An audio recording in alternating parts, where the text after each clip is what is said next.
నమస్తే అన్న, ఏం పేరు మీ పేరు? నా పేరు ఆనం గణేష్, వికారాబాద్. ఆనంద్ గణేష్ గారు. వికారాబాద్. గణేష్ గారు, ఇప్పుడు ఎలక్షన్స్ వస్తున్నాయి కదండి, ఎంపీ ఎలక్షన్స్. మరి రాజకీయాల గురించి మాట్లాడతారా, చెప్తారా? Okay sir. ఏంటి మరి ఇప్పుడు ఉన్న మనకు తెలంగాణలో 17 ఎంపీ స్థానాలు ఉన్నాయి. మరి ఎవరు ఏ పార్టీ నుంచి గెలిచే అవకాశం ఉంది? మీ వికారాబాద్ నియోజకవర్గానికి సంబంధించి అంటే ఇప్పుడు రంజిత్ రెడ్డి గారు, అదేవిధంగా కొండ విశ్వేశ్వరరెడ్డి గారు, కాసాని జ్ఞానేశ్వర్ గారు పోటీ పడతా ఉన్నారు 3 పార్టీల నుంచి. మరి ఇక్కడ ఏ పార్టీ అధికారంలోకి వచ్చే అవకాశం?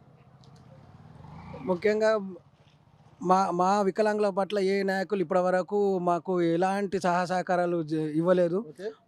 ఆ దృష్ట్యా మేము కూడా ఒక ఎంపీ రంజిత్ రెడ్డి సార్ దగ్గరికి వెళ్ళి మాట్లాడినప్పుడు మేము కలవడం జరిగింది.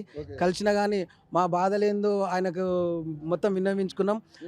మీరు ఇలా ఉన్నారు, మీరు నడవలేని పరిస్థితిలో ఉన్నారు, నేను ఉన్నానని అని మాకు ఒక 10 రోజులు టైం తీసుకొని మాకు వికలాంగులందరికీ అన్ని నియోజకవర్గాలు కలిపి 300 బండ్లు, 7 అంబులెన్స్లు ప్రైవేట్ చేయడం జరిగింది.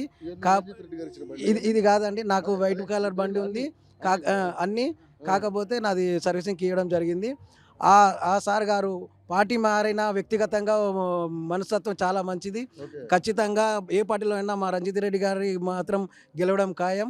ఖచ్చితంగా మా వికలాంగుల పట్ల ఆయనకు చాలా సానుభూతి, ప్రేమ, అభిమానాలు ఉన్నాయి. కాబట్టి మేము కూడా మా వికలాంగులందరం అన్ని సంఘాలను కలిపి ఏకమై ఆ సార్ గారిని కాంగ్రెస్లోకి వచ్చినా రాకపోయినా ఆయనని ఖచ్చితంగా గెలిపించాలని మేము అన్ని సంఘాలను ఏకమై కోరుకుంటున్నాం. మేము గెలిపించాలని ప్రయత్నాలు కూడా చేస్తున్నాం మేము.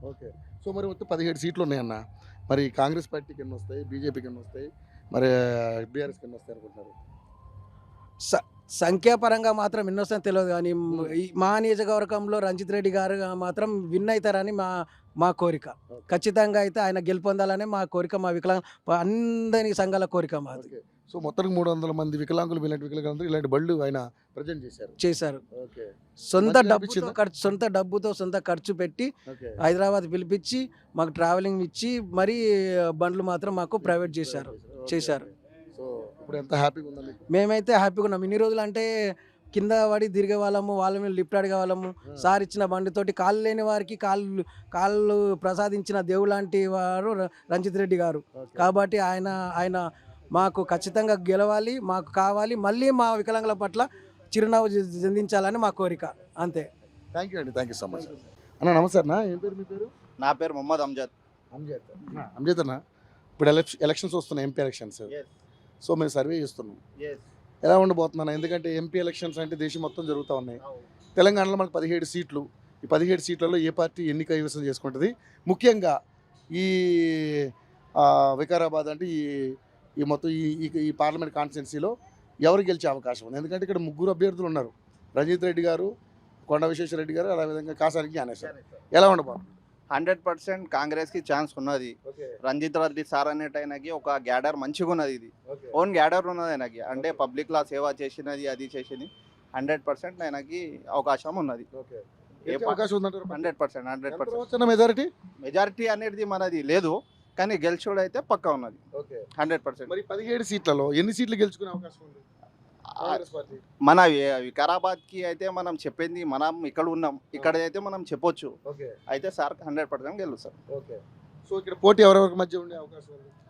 పోటీ అంటే అందరికీ ఈక్వల్ ఉంటుంది, కానీ మనం అయితే కాంగ్రెస్ పార్టీకి చేస్తాం.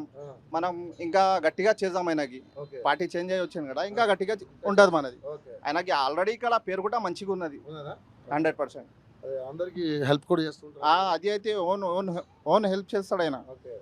అదే అంటున్నా కదా, ఆయనకి పేరు చాలా మంచిగా ఉన్నది ఇక్కడ అని. సో ఉంటే కాంగ్రెస్కి బీఆర్ఎస్కి మధ్య, బీజేపీకి మధ్య పోటీ ఎక్కువ ఉంటుందా? బీజేపీ, టీఆర్ఎస్, కాంగ్రెస్ టగాఫర్లా వస్తుంది. ఇప్పుడు ఇక్కడ 3 టగాఫర్ వస్తుంది. ఇక్కడ ఎవరైనా గెలిస్తే 1,00,000 మెజార్టీ లోపల బయటకే గెలవాలి, అంతే. అంతతో ఎక్కువ గెలవారు. Thank you so much.